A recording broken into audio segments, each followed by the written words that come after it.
Welcome back to Book Loving African American Queens, the podcast that delves into books like never before. Each month, we will discuss and predetermine book, the good, the bad, and the ugly. Now, here's your hosts, Tim and Britt Lachey. First Black session, yay! Yes, Book Loving African American Queens. That's the meaning of our book club, or the meaning of the title. The name of our book club, and we are reviewing our first book today, and it is Just As I Am. Would this be considered a memoir? I think of Cicely Tyson. Her autobiography. Autobiography of Cicely Tyson, and we're going to just start it off with what's the significance of it? What did you think the significance of the title was, and did you find it meaningful? To me, the significance of the title was that it was her telling her raw, uncut truth. And I thought that the title being Just As I Am was very meaningful, and I wouldn't have changed it for anything. I think that it was just her being, just pouring out exactly what she needed to pour out. I think that a lot of people, when they write autobiographies, they're so young and still working when they're trying to tell their story, that they tiptoe around certain things to not upset the masses or mess up the next job or have anybody upset with them. And Miss Cicely was able to do exactly what she set out to do. I think she made it known that she was not going to write an autobiography until she felt that she had something to say. And it took her 90 plus years to say it. But in those 90 plus years, she went through a lot of historical moments. Like that's almost a century of history living at the same time while we are learning about history. She lived through it. And she did it all just as she was. And if you really look at it in a way, she did things differently. She didn't conform to certain things. She set a certain standard for herself, and she held to that, whether that took jobs away, whether that did whatever. Mm-hmm. To me, she lived her life literally with that motto, Just As I Am, and I think that made the title perfect. Right. And would you, there's another thought in here, would you change the name of the title, or did you think it was perfectly titled? I thought it was perfect. I wouldn't have changed a thing. I thought it was perfect too, and I like that she had, even though it was a title, it was also a title of a chapter towards the end. So she brought it back, wrapped it up nicely. Nicely done. Yep, she did. I don't know if I could name it anything else. I think she got a good name. I do too. What do you think about the writing style of it? I could hear her voice in the writing. In some pieces, I could hear her speak the way that I normally hear Cicely Tyson's voice. I don't hear the Roots voice at all. I hear her in her older acting. And are you okay with that? I know sometimes you say it's difficult for you to hear older. It's difficult because it's like to me, it almost kind of slowed the reading down a little bit, because in her later years performances, I'm trying to think of the name of that movie. It's got Brescia Thomas in it. Where I'll come back to that because I can't think of the name of it. But definitely in the Tyler Perry movies, it's more not slowness. She talks with distinction, and that's how I hear her voice. I didn't get to see Sonder. I did see Jane Pittman, and Jane Pittman's voice and her later years' voice, two different voices. Although I found myself reading the book slower in the beginning, and I went faster through the picked up.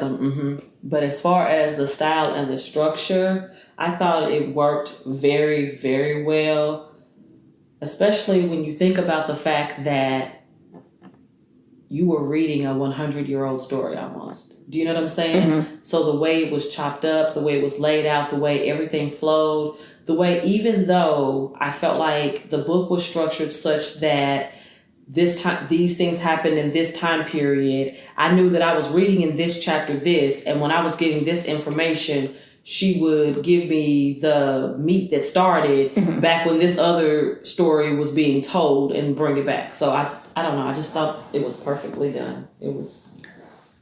What did you like most about the book? For me, I liked how we saw her, or how I knew her as an actress and a very good actress, in that she had worked with plenty of people who, when she first started, weren't famous. They weren't like famous, but now you're like Mufasa. What's his name? James Earl Jones. James Earl Jones. You're like, she said he was shy. Like, you think of how big his voice is. Shy. Like, you think about how big these people's voices are. You like, shy. She was spilling all the tea. But that wasn't the biggest thing that drew me more to the story. The biggest thing that really got me was her family and how she grew up and how she, in her mind, didn't set out to be an actress. That wasn't her goal. Mm-mm. How she was a sickly kid who ended up outliving everybody. For me, the thing that stood out the most to me throughout the whole book, the whole thing, I literally felt like I got a history lesson. The nerd in me was elated. There were things in there that she cleared up. Mm-hmm. That we had been told something completely different when she talked about the dance school in Harlem. Mm. Oh, that was a good one. Didn't actually co-found, and how that really started and how that was really good. I'm a dance person and been in dance for a long time. That wasn't what I knew of that. Mm-hmm. So that was really interesting to me to see that. For me, as I read the book, I Googled and searched and looked for things. When she was going through explaining a gown, I was looking at that gown. If it wasn't in one of the pictures that was already in the book. So I made sure to kind of follow along with and look up. Mm-hmm. If it was a person that I was like, wait, do I know this person? Do I remember that person? I had to look up all I looked them up. And then if I didn't know them, I got a little history on them too. Right. So I thought that was really cool. Countries. Rivers, we crossed oceans. The book was everywhere. It was set in different places and in different times. I mean, this was not her 60-year career. This was her 96-year life. I thought we saw in here Harlem grow up, because she kept that apartment from during the period of when she was she kept it almost to the end, because she got rid of it early, but still kept different ones. But what I really like too is telling us that this church was here and then moved to this location where it still is located today. And then this started here. You know what I'm saying? And so then you kind of got an idea of, so what I see today is the same thing that she saw. Right. You know what I'm saying? I'm going to be able to walk in there and there's going to be that pew with her mother's name on the side where she dedicated that pew. Like, I think that's really... So, yeah, I think the settings were... how much better could you do it? It was her life. Yeah. And she had a knack of... And it could be... I'm going to give majority of the credit to her, but then I'm also going to give a portion of the credit to her editors. Well, and Michelle Buford, Burford, who she wrote the book with. So. Yes. At being descriptive, but not over-describing. Mm-hmm. Whether it was locations, projects, she gave us enough to get the whole picture, but then still be able to research more about the time. Except for when she described her clothing. She was a clothes person. She was. The modeling thing was meant for her. And you think about how her dad dressed and how her mom, how they carried themselves. Mm-hmm. How Black people, period, in the 20s, in the 30s, coming out of the Depression, when you had the ability to get dressed and go somewhere, and how important it was in that day that you presented yourself as yourself as a human, as, someone to be looked at and viewed and trusted, because that's not how we were looked at. And she also, I thought it was the part that also interested me is, and I can't remember what she called it, but when she would see something before it happened, or she knew something, her sixth sense. Yep. That, especially during the Miles Davis period, I could see how he would get angry and think that somebody's spying on him when it was just a feeling that she would know. What was and be on point. She would have a feeling and then be out and still see and still never tell him that she was the one who physically saw. Yep. Or she would also have a feeling that he was high, hurt, or sick, or in need of help, and she'd always go back and help. They had an interesting relationship, and also kind of put some things together on his side too, with Betty Davis, the first wife, Frances. Have you read his autobiography? I haven't. Me either. And it is thick. I don't even know. I don't know if I'd be interested. I think, to me, he was interesting. Mm-hmm. Not to get off the topic of her book, but hearing how he wrote about her before, mm-hmm. and then him getting upset with her and the things that he said about her afterwards. Right. Like, I don't even know if I want to put myself through hearing what he had to say. I like that she described his whole work ethic of why I found it interesting why he would turn his back, mm-hmm. To the crowd and play. And it was just him hearing the music differently and clearly, instead of, the music being forced at him, he's playing with the music. That made sense. Arrogance and, mm-hmm. Now, in my opinion, should he have sold somebody that so nobody would think he was arrogant?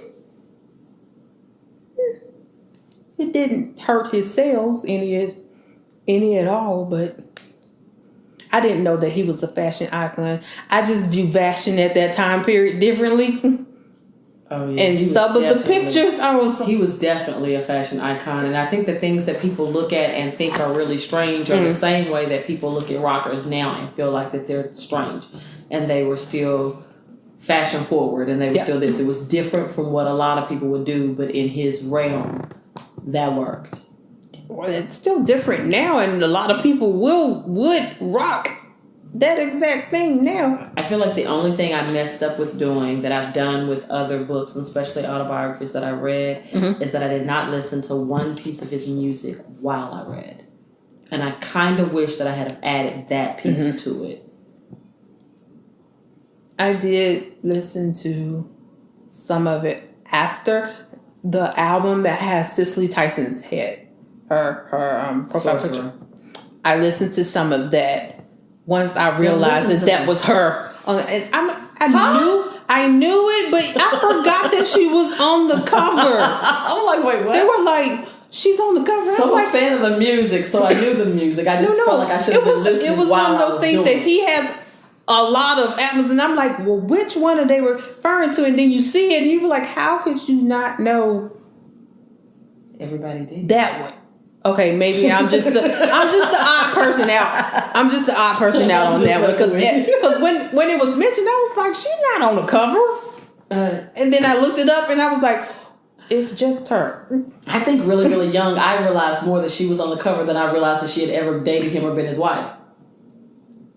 Well, see, I didn't, younger. I didn't put that either. As I got older, of course, you hear things and in Lifetime you knew whatever, but I didn't know anything. But I will say this, like how she said that her friends said it, and even as a young adult who came into knowing this story or of their relationship way after this stuff had happened, because I was a child, you know what I'm saying? So it was afterwards. And even me, as a young adult, late teen, whatever, I was like, how did he get her? Like, how did that work?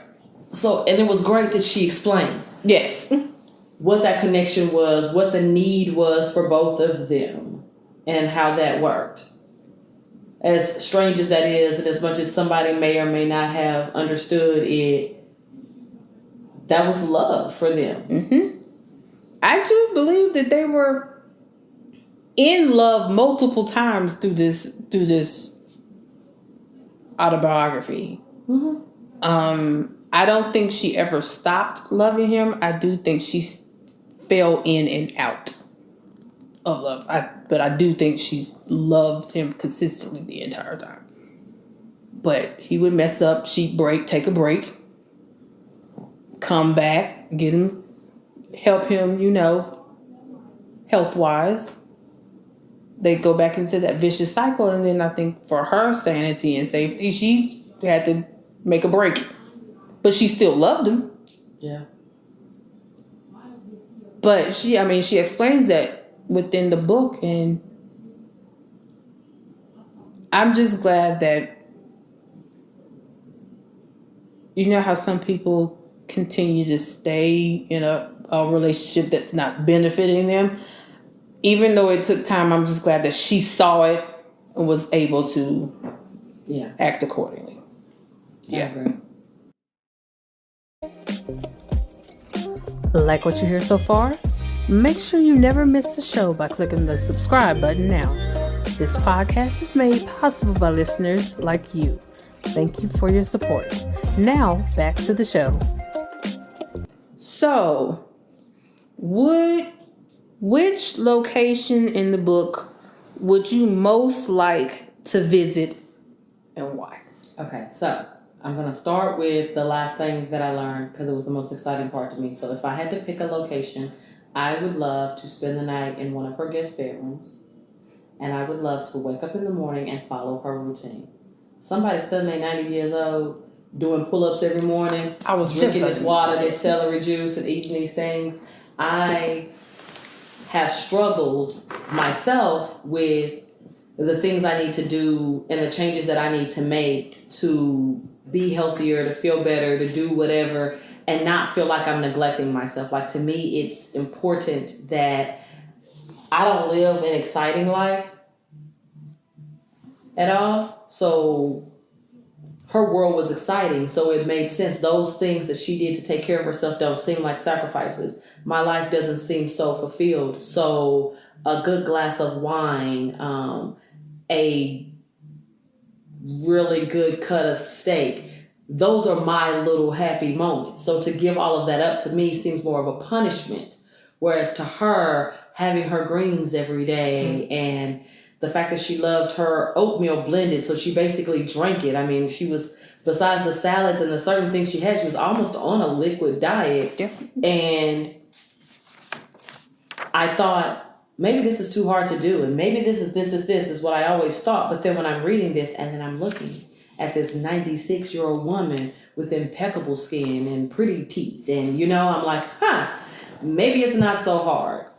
So I always thought that, just getting to spend the night with Miss Cicely, letting her tell me stories and following her routine and her rituals for the day, to me, that's a location that I would have loved to have been in. One of the trips to Africa interested me. I thought that was cool. But when she took the first trip over to Europe and then actually, while other people did this, she went to all these other places exploring and eating and doing all these different things. Like, to me, to go sit on those train rides with her and to talk and to go have those experiences, to me, out of all of the many things that we could pick and that we could, then if I could have gotten that alone time, to me, those are the locations I would have wanted to be in. Being the theater fan that I am, I would have loved to experience the time period when she was acting with Diane Carroll, Sidney Poitier, when she was with Ruby Dee and Ossie Davis and James Earl Jones. That period right there, when they were known names. Don't get me wrong, they weren't just starting out. She was the newbie of that group. Right. But they were still early on in their careers too. But just sitting around them as they're acting, and when they say cut, or when the play is over with and they're just chilling, eating, shops and just afterwards when they would go and talk about everybody and let me be in the room. That would have been an awesome experience to have had. Yeah, that much talent in one room. Our history makers. And this is like, I would want to be the foundation of so many different things. And they were, I mean, even though they were really, really good, they were still being treated terribly during that time frame. I'll never forget, like, when she talked about Alfre Woodard being so upset, and I could feel her, and I could see it, and because of how Alfre is and the way what we see of her, to be upset, getting paid pennies and doing whatever, as she went through her life, people finding out how much money she made for this or that. Right. That's just crazy. What's also crazy is to think that I live my life where I wonder, do I have enough? When I was raising my kids, am I enough? I kept them in all these things and made all these choices and decisions for my kids and still doubted that I was doing enough.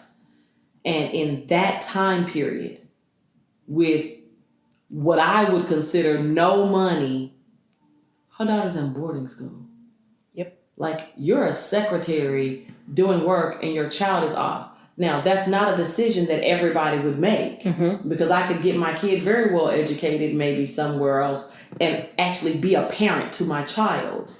So that, those types of choices, the fact that she was making pennies but owned more than one home. Yeah. Do you know what I'm saying? Like, even before anything else, she had this place, and then when she was able to get this place, she still kept that one. And then she kept that one and went to this one and got rid of that one. But she always had more than one place to go. She always had all these things, all this travel. I can't get a breakaway to do much of anything. And it's not as easy even for stars starting out nowadays to get to travel and do all the different things that she did. Like, that's just amazing to me. I'm glad she shared it. She could have kept all this to herself. I'm really, really glad that she shared it. And we get to me, reading books is a dying art form. We get to experience everything that she experienced through her eyes. I agree. Through her eyes. Now, I'm going to bring us back to the book in quotes. So, you want me to talk? Yep. Okay, so I have a couple, and one of my favorite quotes in here has to do with hair. It is in, for those who are following, chapter 12, the Going Natural chapter, where she says, "Good hair is your hair, however you decide to wear it." Amen. Is good hair. And I applaud her for saying this, because all too often, good hair was thought to be processed straight, bone straight hair. Anything that could hold a curl. And I'm not talking natural curl. I'm talking about curling irons, flip and blow, curl, bring it out, make sure the scalp's greased, shiny hair. Whereas, yes, did Miss Tyson wear the straight? Yes, she did. But she also cut it all off, and she was gorgeous. She could wear a wig, gorgeous. She could have a tiny fro, gorgeous. She was gorgeous with everything but that darn weave, because baby, she couldn't handle that. They put that in and had to take that right out. She did, yeah. She knew her limitations. But for the most part, everything that she rocked her hair-wise was gorgeous and fit her natural style, or not unnatural. It didn't fit her. It fit her characters. Yeah, she did. She made it for her characters. She transformed herself at a time when women weren't considered kept and taking care of themselves and doing what they were supposed to be doing, unless like you said, they had the straightened hair or whatever. She went from having that to getting her hair shaved off. And she got in trouble with the salons for that one, because at that point, people were watching her trends. And changing how they were doing their hair. Yep. So hair salons made a lot of money, or made the money in cutting the hair, but then didn't have their customers coming back because they didn't need them to keep it up. Right. Okay, so one of my favorites for those following is The Other America, which is chapter 5. And as I stated earlier, the history of it all and the truth of it all was what got me. And in chapter 5, she says, the United States has never been one nation under God, but several nations gazing up at him, dissimilar faces huddled beneath a single flag.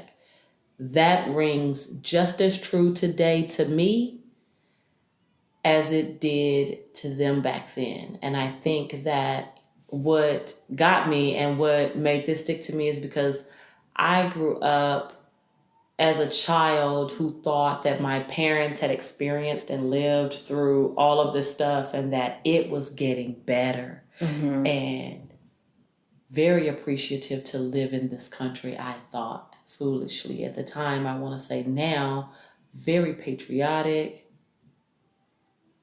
You know, I would sing the song. I pledged allegiance to the flag. You know, we did all the things we were supposed to do. Fast forward to now, when I see that flag, like it unnerves me to the point where I don't even think it's for me anymore. I don't do 4th of July decorations anymore. I don't have any of that kind of stuff. So to me, that really stuck out to me. And on that note, I was born in Alabama. And every school trip, every summer camp that we had, we always visit the Civil Rights Museum, and they always talk about the bombing of the church and the little girls. The same feeling that I felt of why they did that, I have that same feeling now as an adult. So, well, we may have made some steps forward. In some places, the feet are dug in the dirt and are not moving at all. And I think that basically describes the feeling that I have on that quote. On the same note, Cicely Tyson in chapter 17, The Ladder, speaks, it's easy to say Black Lives Matter. The question is, do they matter enough for this nation to treat and compensate them fairly? Historically, the answer has been a resounding no. And I think we're still at the no of the answer. I don't think I know. We're still at the no. I don't think we've moved the needle much. It may be waving in some areas, but it's still pretty much in the same spot.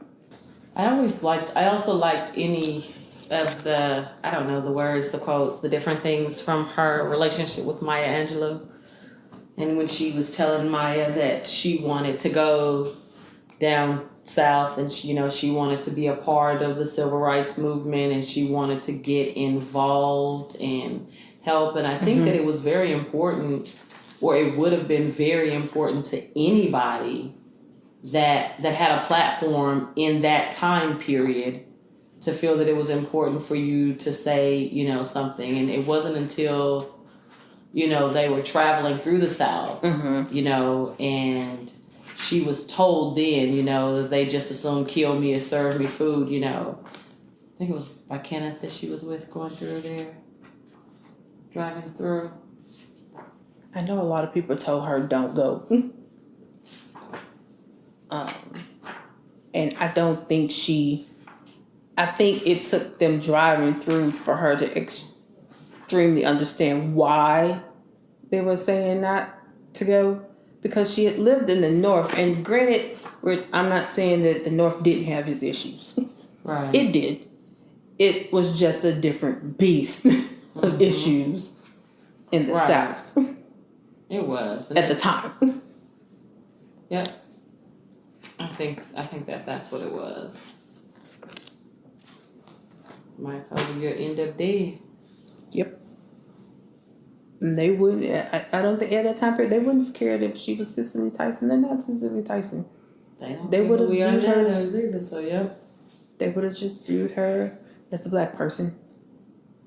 No ties to anything. What did you think about her and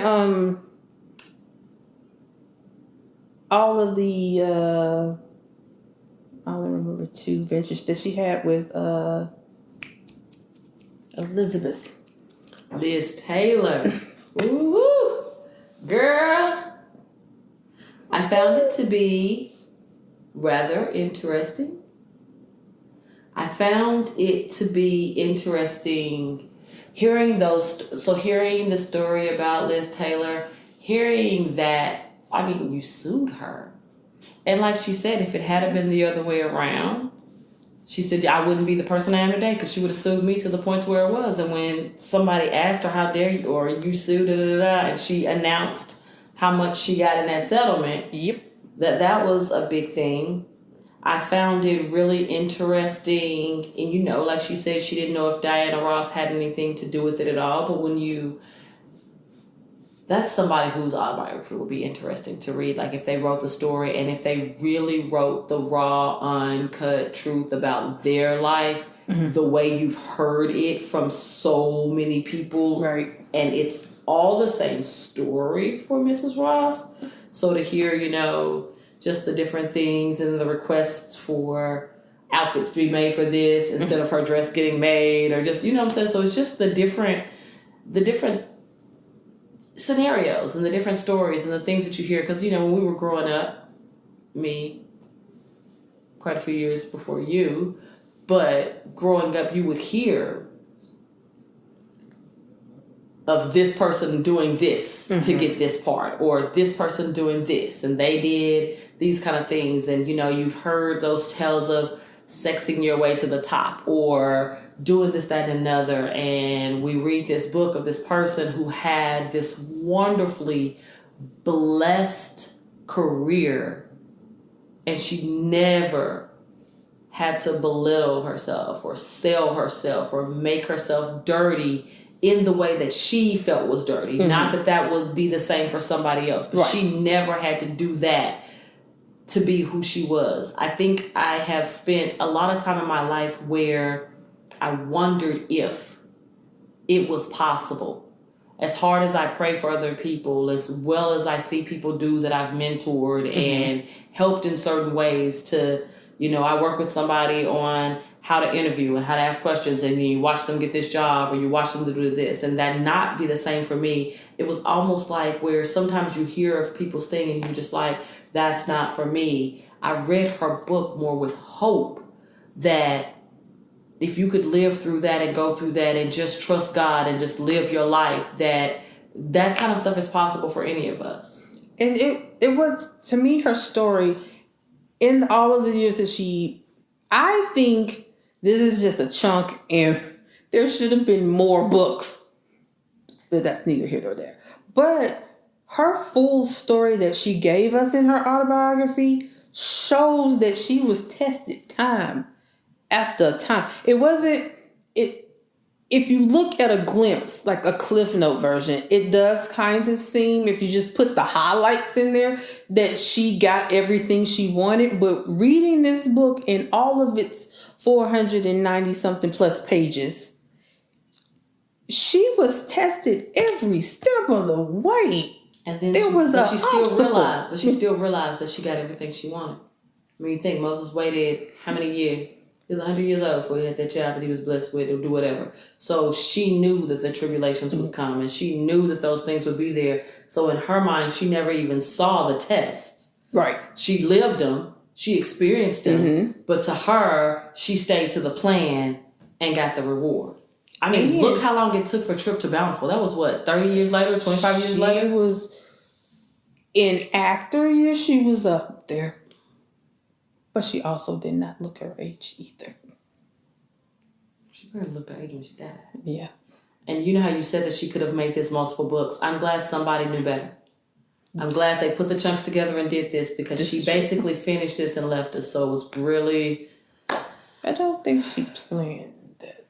Right, but she could not have known. But you don't know. She's got that whole sixth sense thing going on. She might have had them white dress dreams. That was like, and that's the white dress is what made the book a mystery to me.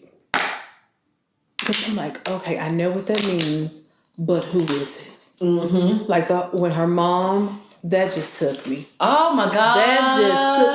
I think that was one of the parts in the book I had to close it and have a moment before I could go to the next chapter. But the fact that woman did everything the way she did it, so that man came through the house and went in that drawer and took all that money and did whatever, and she was able to go take that seam ripper where she done been putting money away in the mattress and sewing it back up, and had enough to go move her family and start their life over in that mattress. And then when she was getting ready to die, and she knew it, and she called Cicely in, this is for your brother, this is for your sister. And Cicely goes, and she knew that I had enough in my life to take care of me, and so she didn't leave me anything. And then when you come back in the house after her death, all your letters and those clippings and everything, and then thousands of dollars sitting right there. Enough for you to send your daughter on a trip around the world. Like, that's amazing to think that of simpler times. Because had it been with her mother's income and today's cost of living, it wouldn't have been anything to put aside. Right. But simpler times where you cook in your house and you're not able to be up in every restaurant you want to be in because of how you look. So you're not blowing money on all that. She talked about the eras where they did blow money, and, you know, everything was exuberant, or as much as it could be for them in that time. But to think that she was still able to leave a legacy and still have those things for her children, uneducated, just a hardworking woman.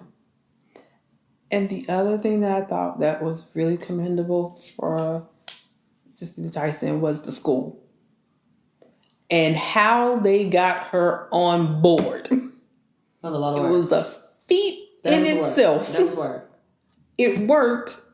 It became a very, very good school with people graduating and going places. I mean. And she, you know, she didn't just get the school named after her. She participated yearly in the upkeep of that school. Like, so it wasn't just the name only. But in making she sure, still showed up. You know, making the calls if a kid needed a scholarship or doing this. But the fact that so many of the people that she knew and worked with literally came out of East Orange, and thankfully, so one of the chapters of the organization that I'm in is actually in East Orange.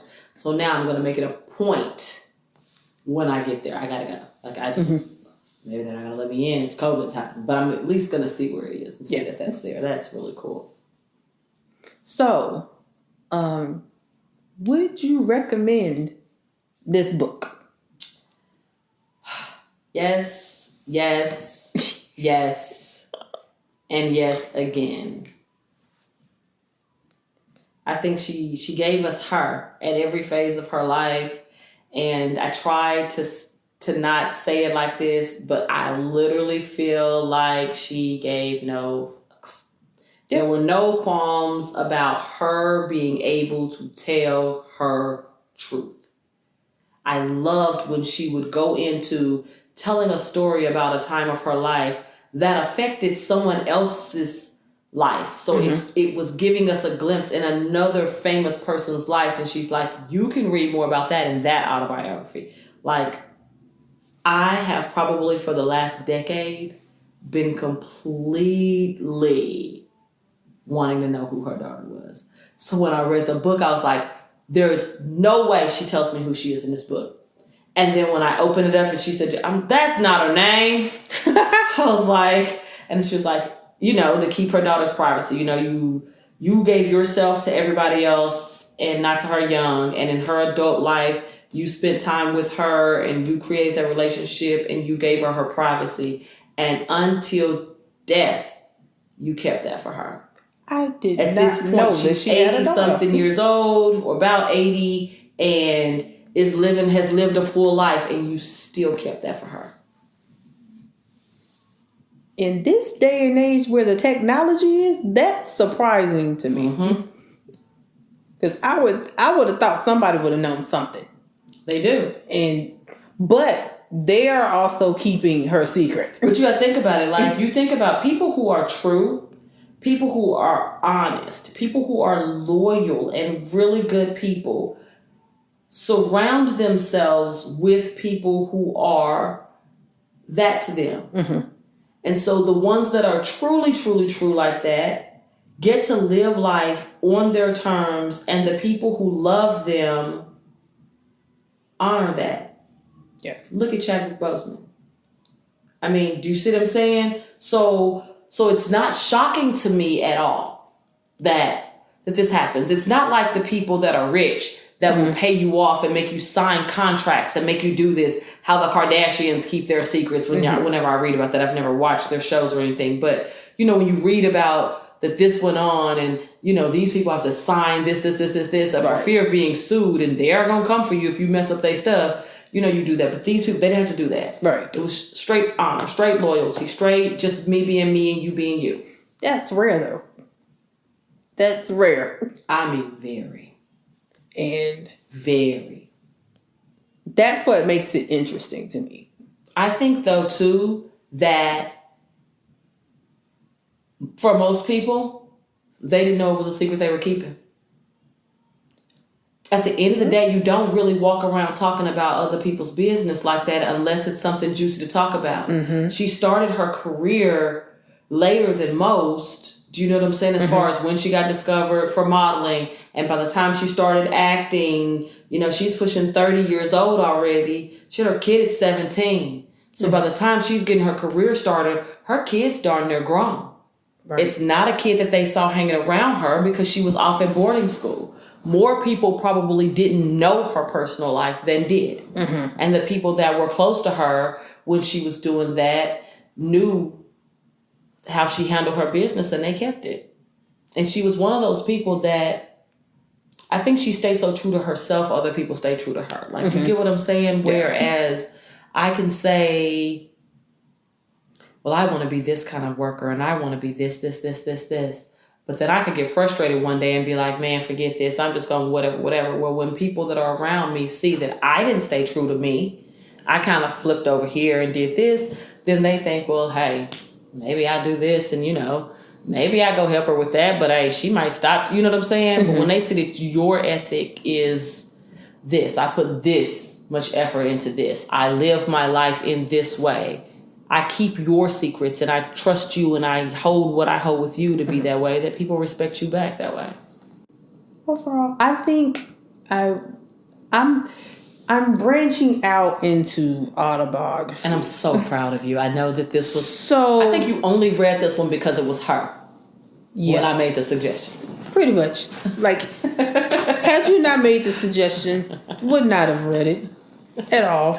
But I'm glad because, the only autobiographies that I haven't read any autobiographies. I've done audiobooks. So this is the first one you've read? This is the first one that I've read.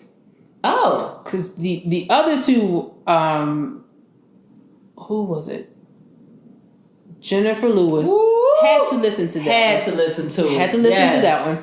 Man. And Gabrielle Union, I listened to that one. You listened to it? Because she was voicing it. Her voice doesn't irk me. So I listened to that one. Oh, I read hers. And I've told you too. Now another one you gotta go listen to. Y'all listen to Let Love Have the Last Word. Common is amazing. And then the epilogue of the book, which is on Apple Music, is the music that he listened to while writing. So that was going to be an experience. Like a total it's kind of experience. So this was the first one that I actually read. And not gonna say I read a lot, but this one was thick. It was work. It was thick, but it flowed well, and that's what I liked. about The flow it. was amazing. There was nothing in there that I was like, okay, this is boring. When are we going to get to the next? No, she kept... The parts that were longer needed to be. Mm-hmm. And she would say what she needed to say. I did like how she made sure that the people who were important got a piece. Even if she threw a paragraph and when I met this person and this was this or this was that. Talked about Tyler, talked about Oprah, talked about, and people that you didn't know like that. I like that. Do you know what I'm saying? What's the lady that plays How to Get Away with Murder? Viola she did the beginning part. Yeah, she did. Mm-hmm. And I was like, I could see. And then Cicely talked about her in the book too. Like she broke down, because she worked with her saying that, you don't consider yourself like that. But when I'm sitting with this grown woman who told me she was 7 years old when she was watching me do this. And then, you think about it. Mm-hmm. That person tells you that they're 7 and you know how old you were then. So then it makes reality come back full force. Of, I was older then. I don't think, even though she was 96 when she passed, I don't think in her mind she's like, I'm 96. I think... I can't do one pull-up. One. You doing 20 a day? Hey. And it's pull-up bars and all kind of doors in my house. I'm not even going to try. For the little athletes, not for me. That's an insurance claim waiting to happen. I'm good. But there were so many people who, if got a chance to put a little bit into this book, if they were asked, would have wrote pages upon pages for her. And that's why I think it was a good book. It really was a good book overall. I had no issues, no stale moments. I was really proud when you told me that you were reading the book and hearing it in her voice, because you told me that you thought her voice would annoy you and you have a thing for the older voice or whatever. So the fact that I appreciate that you actually read it and didn't listen to somebody that wasn't her or not whatever tell her story, because she was kind of way too soon to have been the one telling her story anyway. Mm-hmm. But appreciate that you read it, and I'm very glad that you enjoyed it, even hearing it in her voice and reading it in her tone. Yeah. So I think that was awesome. Yeah. I think that this being our first book, I think that as we go through the different books, the different genres, the different choices, books that I may pick, books that you may pick, books that someone else may suggest to us that are completely different, books from different genres, books about Christian walks in life or crazier things, nonfiction, fiction, whatever. I think that it's really great that for someone who can be kind of stubborn about what they read, like you can be, I'm not stubborn. I'm not claiming it. You like what you like. Let's put it that way. Okay. But you were willing to step outside of that. And I think that as we go on this adventure and we delve into more books and do things, I think that we should choose things that test us like this, or things that we really enjoy, something that's really fun and a little risque, kind of the things that I don't like. But then there are books out there that tell a story about a world that we might learn something from that we may not want to, that we may not have wanted to do. And I think that this is going to be a really cool journey, and I'm glad we're taking it. Me too. Well, that is episode 1. Episode 2 is to come. We've got to pick a book, figure out what we're going to read next.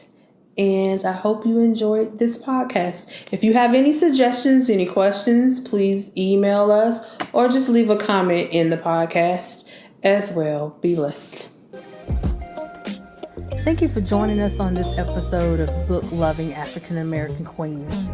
Be sure to visit us on anchor.fm/BLA.A.Q. That's B.L.A.A.Q for more episodes and join in on the conversation. See you at the next episode.